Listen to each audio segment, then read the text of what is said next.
This is the Flywoo FireFly 20, and it's got 2-inch props. And this is the Flywoo FireFly 25, and it's got 2.5-inch props. And one thing that you'll notice that it doesn't have is it doesn't have a video transmitter in it. And that's because Flywoo has come up with a very cool way of transplanting the video transmitter and the camera between frames without having to take the whole drone apart. That's a big deal in a world in which it seems like everything's getting more and more expensive, and specifically here in the United States, DJI video transmitters are harder and harder to get. We're going to take a look at that today. We're going to see whether it's a great idea or a good idea that falls on its face, and we're going to look at these two drones and see which of them flies better. Can you really have an O4 Pro in a 2-inch drone and have it not fly like crap? Well, maybe the O4 Lite would be better, or maybe 2.5-inch props would be better. I don't know. We're going to find out. I'm Joshua Bardwell. You're going to learn something today. The frame of this drone is a single piece of carbon fiber, and that's pretty much what you expect from something in this size class. Going with removable arms adds a lot of weight in terms of the hardware and just the overlapping carbon.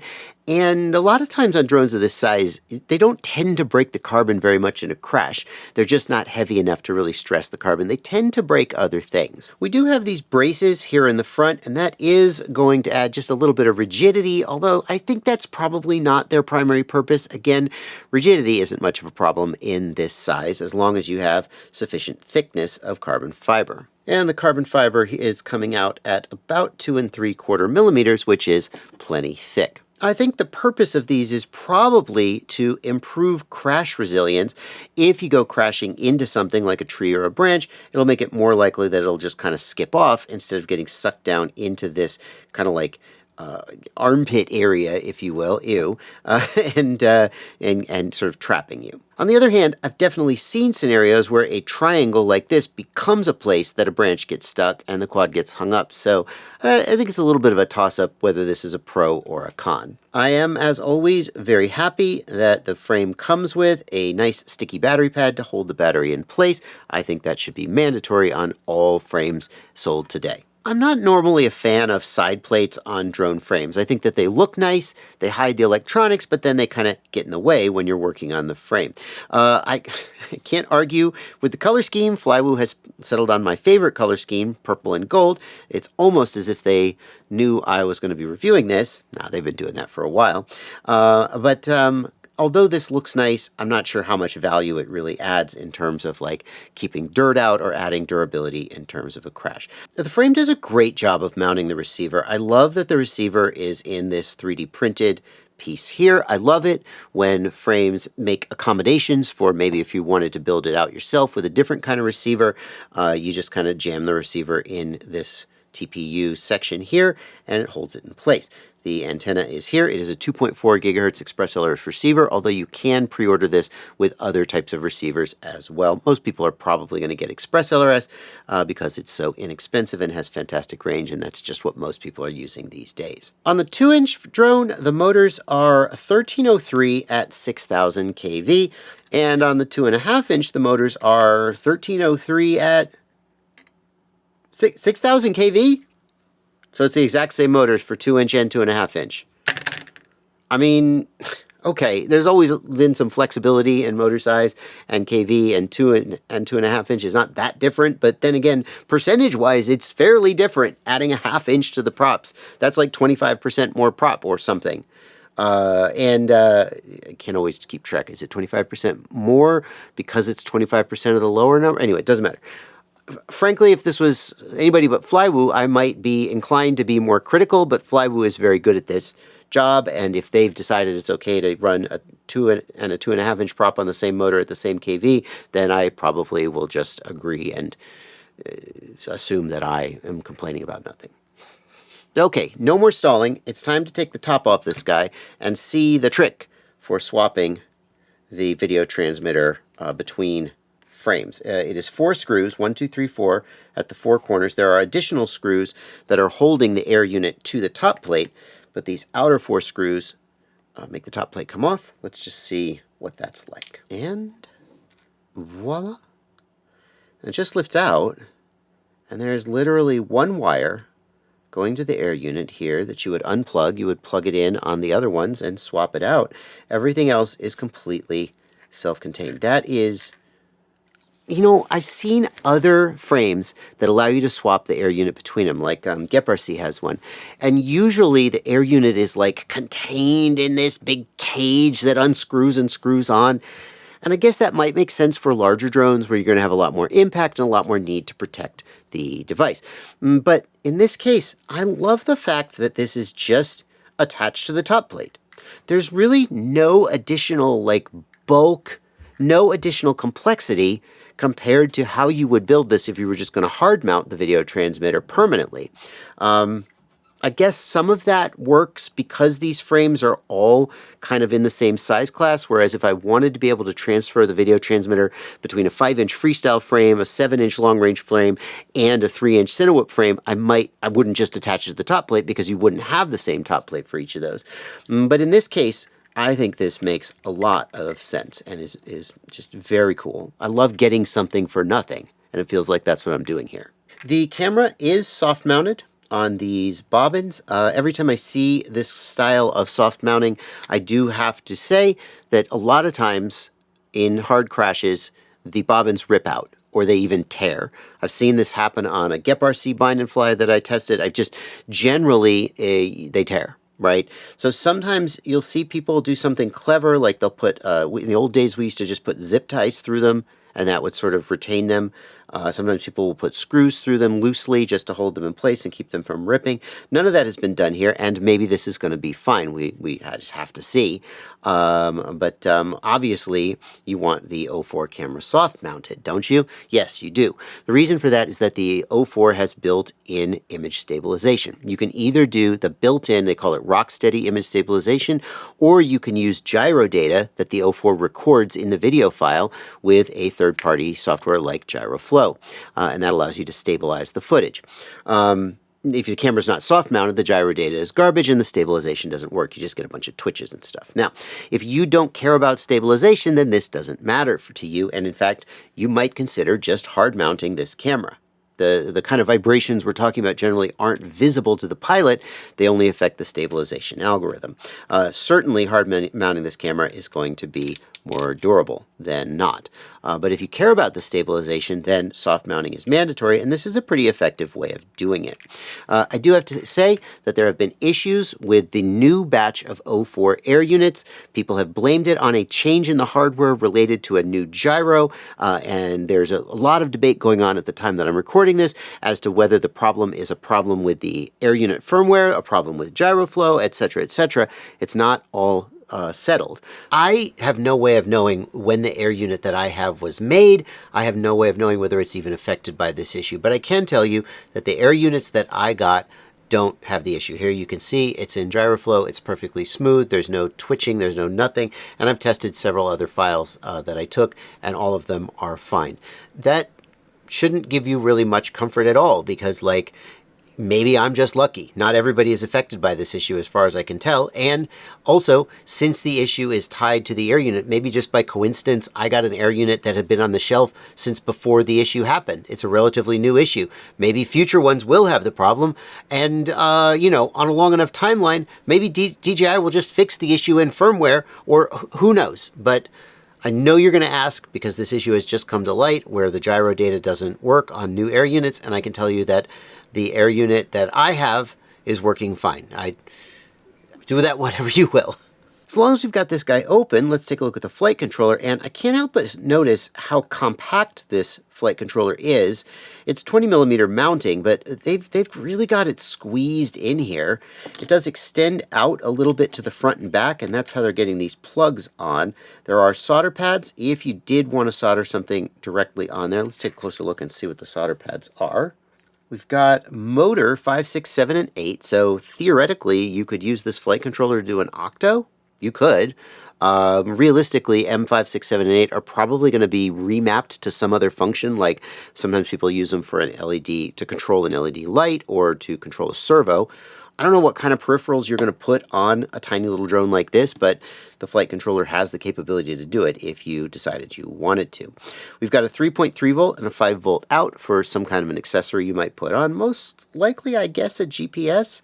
And speaking of GPS, we've got an SDA and an SCL pad. So in fact, we can use this with a compass if we want to. They've done a pretty good job here of, like on these micro flight controllers, it's often hard to have all the solder pads you would want. And they've done a pretty good job here of giving you the expandability that you might want while still making use of the limited space available. Coming around to the front here, we have an additional UART, a spare UART, a 10-volt pad, so you get the 10-volt regulator, and we've got the RSSI and, what is it, LED strip. So there's output for programmable LEDs and analog RSSI input. Nobody's really using that. I don't know why you would want that, but hey, I guess they've put it on there. Where's the USB port? There's no... Okay, thank God. I was going to say, if this requires me to plug in an external little adapter for a USB, I'm going to rant and rave about it. Nope, USB on the bottom, fantastic. However, a little bit annoyed. Like, this is the bootloader button, I presume, and that bootloader button is not very accessible when the drone is put together. I think that the bootloader button should always be as accessible as the USB port itself. So my preference would be that they be like down here somewhere, right? Failing that, I would like it to be here on the side and poking through so I could easily access it without having to go through all this stuff. It's going to be like fairly accessible, I guess. I could come in from the side here, but this is in the way, and potentially I might also make contact with the motor output, which if I had a battery plugged in could theoretically result in some damage. I don't love this. I know there are compromises on these tiny little flight controllers, and usually the bootloader button is a place where the compromise is made, but like, given that Betaflight often doesn't go into bootloader mode every friggin' time, and you have to press the button, I find it so annoying when I have to take a quadcopter apart to get at the bootloader button. So, minor annoyance there. Whoops. Before I can take them out and fly them, I have to bind them and do a little basic setup, check the aux modes and so forth. A couple notes from that. If you do need to flash them, they come with ExpressLRS 3.x. Actually, I don't know what firmware version it was on. It just says Merge 48194, but it also says it's on the LBT. That's the European firmware, which has lower output power. So anyway, I decided to flash it to ExpressLRS 4.0. If you're curious about the pros and cons of flashing to ExpressLRS 4.0, check out this video, ExpressLRS 4.0, What's New, What's Different, as well as I've got some videos in that same playlist, which go deeper into some of the things 4.0 can do that 3.x can't. I'll put a link to that down in the video description below. But if you need to flash it, the target is Flywoo EL24E TXCO, and you can flash it any of the usual ways. After flashing and binding, then I went into Betaflight because I noticed a quirk about the on-screen display. Look at this. This has the DJI O4 Pro in it, but here it says that the OSD is PAL. That's analog. And as a result, well, I can't show this to you because I can't easily get the camera in the goggles. All the OSD is like clustered to one side of the goggles. It's so silly that they've done this. It obviously should be set to high definition because that's what DJI uses. And then I'm gonna just copy this. I'll put a link to this in the video description below. This is my OSD layout for Betaflight with DJI. I'm just going to go to CLI and paste that in. And sounds good. And save. And we go to OSD. And there we go. That's my typical OSD layout. The GPS related stuff, I guess, isn't going to be there because this doesn't have a GPS on it. I'll get rid of that. Max cell voltage is set to 435. Is this a high volt? Oh, it is a high volt. This is a high volt battery. I have to charge this up a little higher. If it's a high volt battery, then the max cell voltage should not be 435. It should be a little bit higher than that. I'm just going to set it to 440. That max cell voltage is how the flight controller guesses how many cells the battery is that you've plugged in. It basically does a little bit of math, assuming that that's the maximum the battery could be and figures out how many cells it must be. If it's set to 435 and the battery is at exactly 435, sometimes it miscalculates that math. So let's just save that. We don't want no horizon mode. Don't use horizon mode. Use angle mode if you need to use angle mode. Don't use horizon mode. Oh, we have beeper mode. And this actually does have an actual beeper on it. So hang on. Usually I put my beeper here. That's pretty cool. It doesn't need to use motor beeper. Listen to how loud this is. I don't know how loud it's going to be, but let's listen to how loud it is. Here we go. Ready? Oh, that's good. On these little micro quads, a lot of times the built-in motor beeper is not loud enough to really hear it because the motors are so small. Flywoo, doing good, Flywoo. I wouldn't blame you if you had a little bit of trouble keeping up with which drone we're flying in which configuration. So just as an overview, we've got the 2-inch and we've got the 2.5-inch, and we can put the O4 Pro or the O4 Lite in either the 2-inch or the 2.5-inch.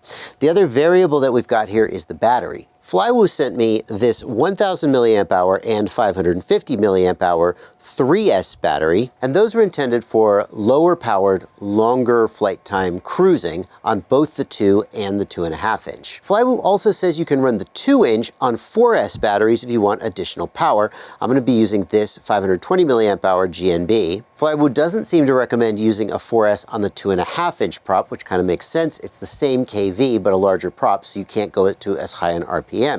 And in case you're wondering why I used this battery and not a Flywoo battery, they didn't send one, and this is the closest I had to the one that they recommend. So we're going to start with the 2-inch props on the O4 Pro with the 1000 milliamp hour battery. This is the heaviest configuration that you could possibly have, so it's going to be the least acrobatic. That's where we're going to start, and I'll call it out as I go.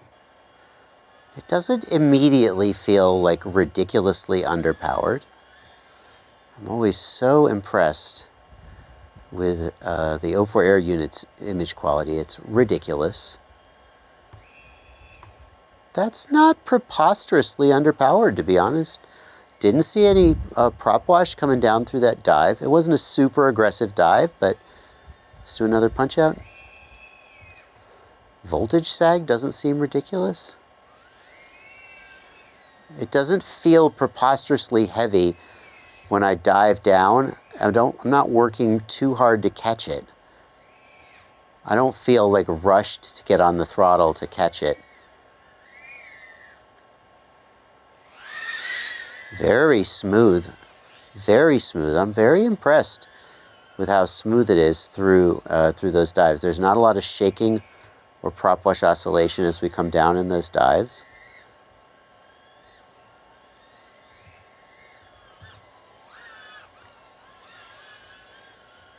I'm sure I'm going to like it better as soon as it gets lighter,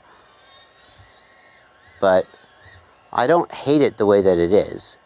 And if I try to do some more slower, like cinematic stuff, quote unquote cinematic, oops, well, how about not crashing into a tree?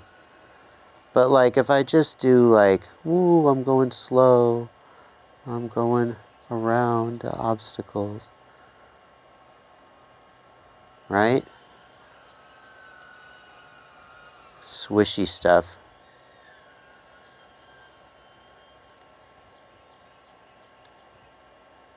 This is fine. This is fine. Let's try and do stuff a little more aggressive.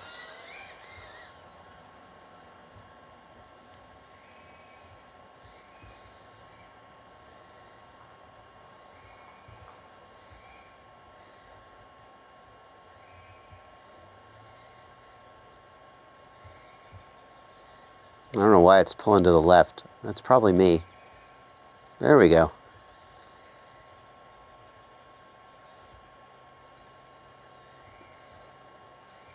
Oh yeah, see, I was late getting on the throttle there, but I caught it just fine. Little adjustments to altitude. Oh, okay. Nice. Oh, got a broken prop for sure. Well, let's see what the damage was. A little bit of a bent prop, no damage to the frame, but the side plate has come popped off. And I could just pop it back on again, but it's just gonna pop off again in a crash, so we're just gonna pop the side plates off. Ah, there we go. And now I can adjust the camera up tilt very easily. So this is going to be a 4S 650 milliamp hour battery weighing 176 grams all up compared to 170 grams for the 3S 1000. Pretty much the same weight, but more power and presumably shorter flight time. Should I change the up tilt? It's not apples to apples if I change the up tilt. I won't change the up tilt for now. Oh yeah, oh yeah.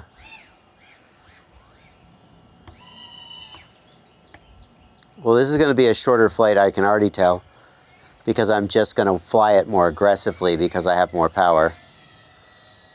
I immediately want that up tilt. You see how I'm staring at the ground? And I immediately just want to kind of rip it, quote unquote rip it. How's the PID tune? Does it like seem noticeably worse? Oh, I definitely want the up tilt, just because this battery makes me want to fly faster.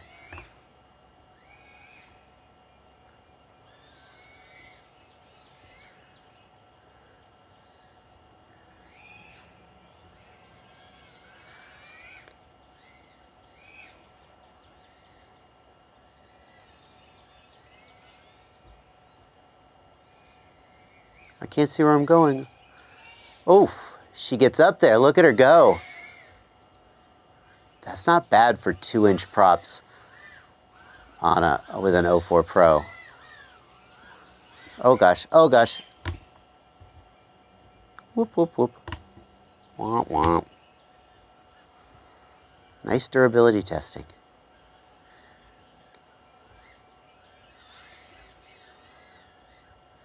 Makes me want to feel like I'm racing.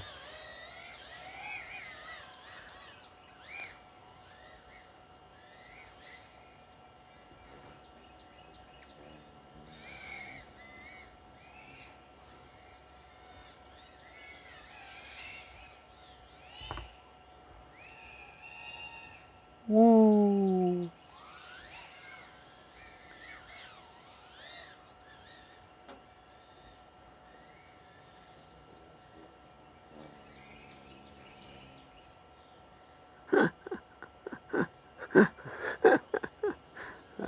That's more fun for sure. How's my flight time? 2 minutes, 18 seconds. Yeah, significantly shorter flight time. We're not done yet, but we're getting there.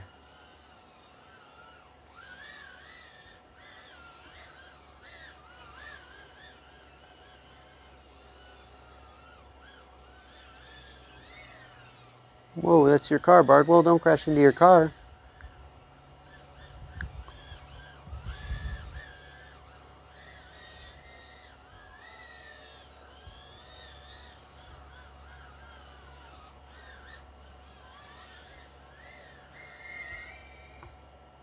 Whee! Oh yeah, 4S all the way.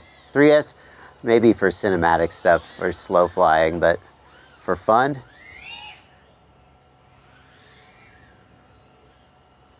4S all the way, baby.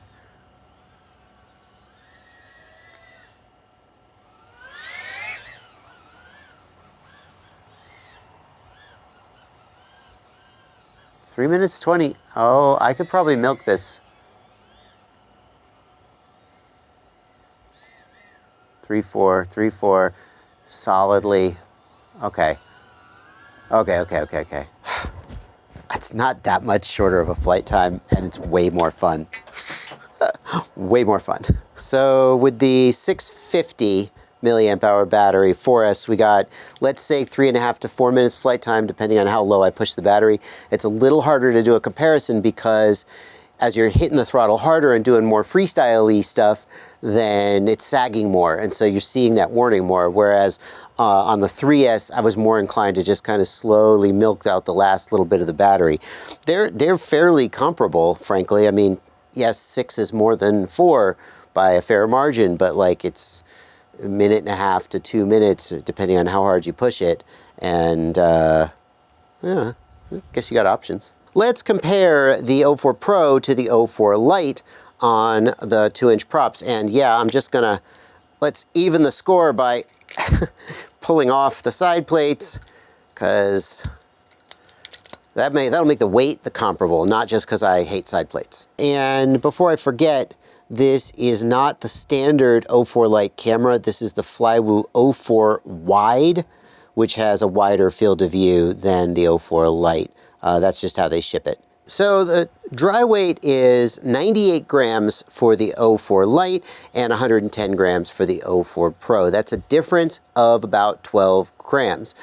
On a 2-inch, that difference is a lot less noticeable than it is on a smaller drone. Is it noticeable at all? One way to find out. Oh, I have a feeling I'm going to like this. Lighter weight, more up tilt. What's not to like?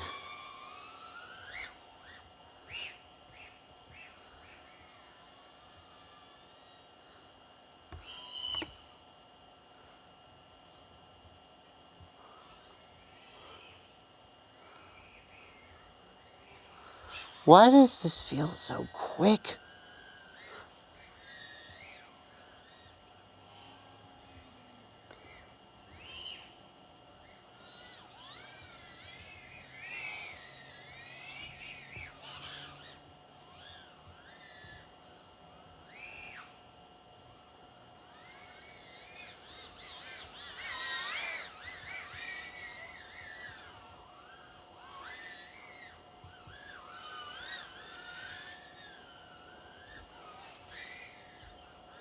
It feels so responsive on the throttle. Got it. I saved it. It feels really responsive on the throttle. It's so weird. I feel like I can make really fast adjustments, and I'm not a guy who has like wild reflexes, I assure you.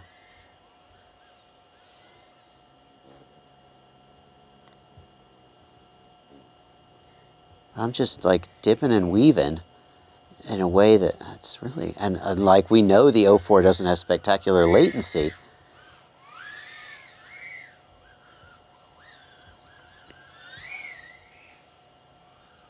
So like this could clearly get better, but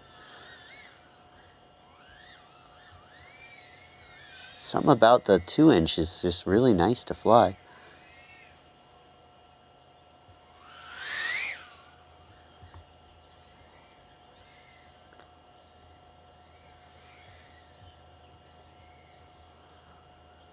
Feels really controllable.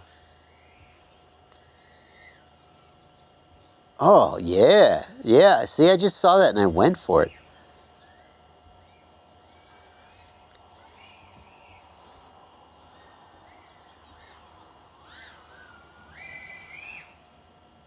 I'm going for it. Right through, right through.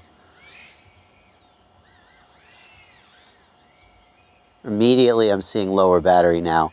That's because I'm just much harder on the throttle than I was on the other one because I have higher up tilt. But I'm having a lot of fun with it.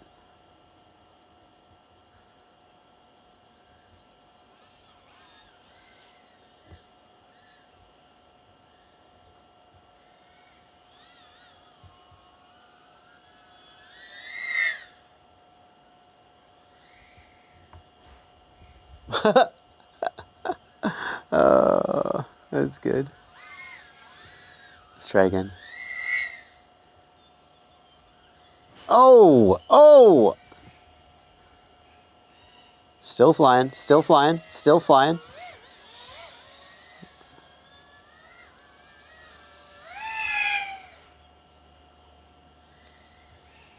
Ooh, I got it, I got it. Oh, low battery. Okay, we'll bring it in, we'll bring it in. Whoo!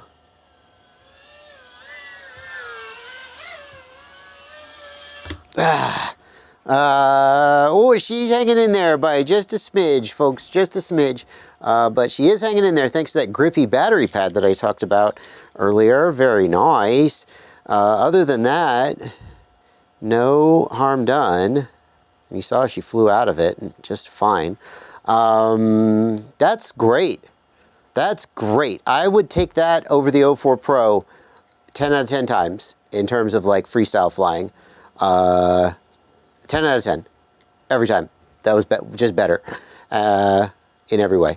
What about the 2.5-inch? Well, now it's time for the bigger boy. This is the 2.5-inch with the O4 Pro and the 1000 milliamp hour 3S battery. This guy's going to come in at 180 grams. And the reason we're doing it this way is that on the 2.5-inch, I think that we're going to feel pretty healthy with the weight of the O4 Pro. I think that when your total weight is 180 grams, the 12 grams that you save by going to the O4 Lite, most people will feel that that is not a trade-off worth making, right, in terms of the better image quality of the O4 Pro, etc., etc., etc.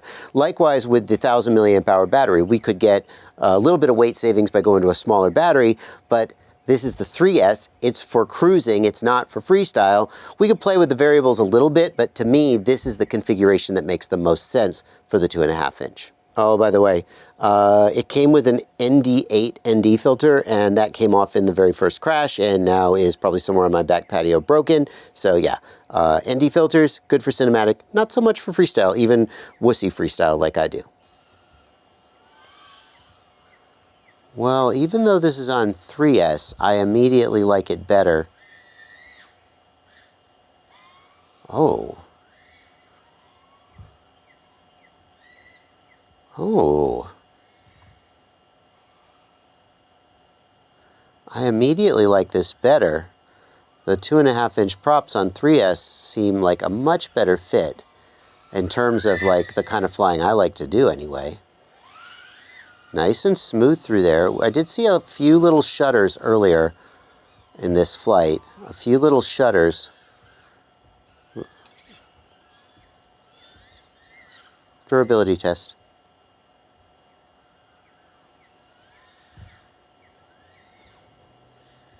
See, like right there when I got on the throttle, there was a little shudder. Ooh. Oh yeah, no. This is way better. Like, it feels much less like I'm flying a micro. Even that little 1/2 inch of prop is making a big difference. Oh, yep. Try that again. Oh, there we go. I found some prop wash oscillation there. That little whoop, whoop, whoop, whoop, whoop, whoop, whoop, shuddering.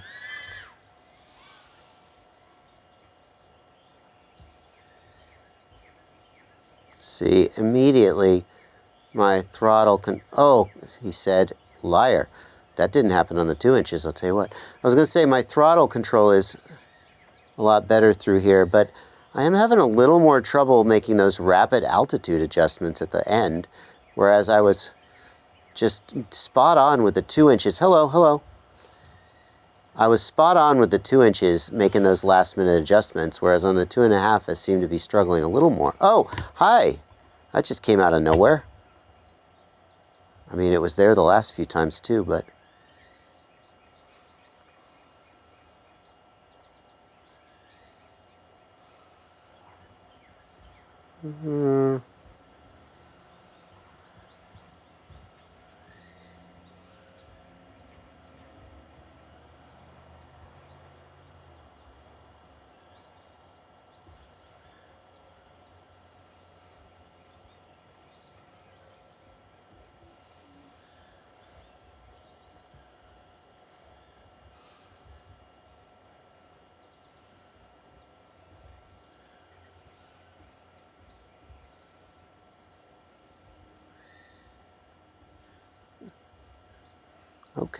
Okay, I've adjusted a little better now. Maybe it was just an... Oh! Yeah, maybe it's just an adjustment.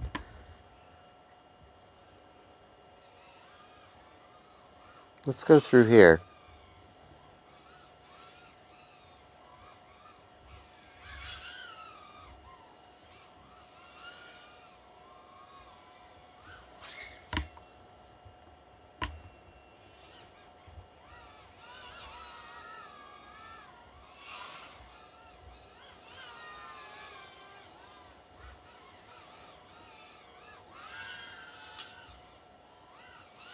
I got a bent prop or something. I can see the shutter, but...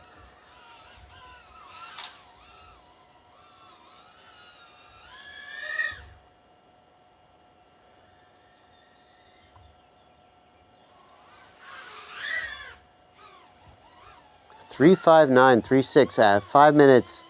We could easily go another minute. I got the shaky prop though. That's impressive. Yeah.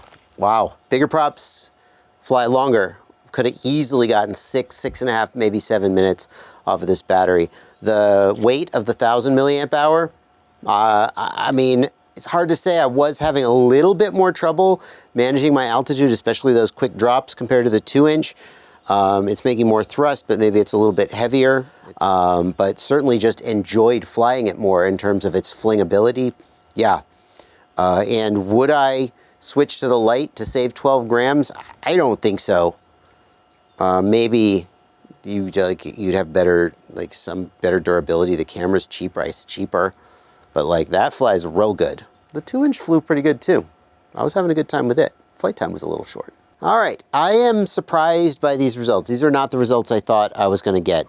I thought I was gonna like the 2.5-inch the best, just because I have in my head that 2 inches is on the borderline, certainly for the O4 Pro, for the kind of flying I like to do. I kind of want to show you the 2-inch with the O4 Pro, but currently the O4 Pro is in the 2.5-inch, so I can't do that. But the 2-inch with the O4 Pro, I was not surprised to learn that it was not my favorite. I think that 2 inches is a little bit small for the O4 Pro. It's manageable, but not ideal. This sort of proved that out. I will say that the 2-inch with the O4 Pro was just fine for cinematic style flying. We're not doing a lot of throttle pumps and a lot of fast direction changes. Definitely got good flight time, 6 minutes or so, I think. But I have to say, you're going to get longer flight time off the 2.5-inch if you want to do that kind of flying, and probably more stable. You're going to have less trouble with the weight. So unless you just have somewhere you need to fly where that extra 1/2 inch of prop is going to be a deal breaker, you should probably go with the 2.5-inch for cinematic style flying. For freestyle, the 2-inch with the O4 Lite was so good, so good. And I was a little surprised to learn that I liked it better than the 2.5-inch. As far as the overall flight feel goes, I vastly prefer the 2.5-inch. It feels just that little bit more like you're flying a bigger quad and less like you're flying a micro, and that is something I like. It feels more stable, it's got more flingability, and the throttle response is less like sort of on and off. But I objectively flew better on the 2-inch. Objectively, in those acro moves where I was flipping it around, I was better able to adjust at the last minute and sort of hit the gaps that I was trying to hit. Whereas on the 2.5-inch, I always felt just a little bit behind the curve. That's probably because it's heavier. And frankly, I would probably adjust. I didn't have like a million flights on this thing. I would probably adjust over time. But just off the cuff, I like the 2-inch better than the 2.5, which I would not have expected to find myself saying. These drones are available both with the O4 Air unit or without, so you can put your own video transmitter in them. And whichever one of them you decide to buy, please go down to the video description below and click the affiliate links. Every time you click that link and make any purchase at the affiliated vendor, I get a small commission. It's one of the major ways that I sort of pay the bills with the channel. You can go click those links anytime you're doing any purchasing at an affiliated store. You could even bookmark them if you want. But certainly if you're going to buy one of these drones and you want to say thank you for the review, go down, click the affiliate link below. It sure does mean a lot. But what about an even smaller drone? I did a review a while back of Flywoo's 2-inch open prop FireFly, similar in design to this one, but more of a toothpick style, and they're 1.6-inch drones, and they were also freaking amazing in a slightly different way. I'm going to put a card on screen to that video so you can check it out. I'll see you there.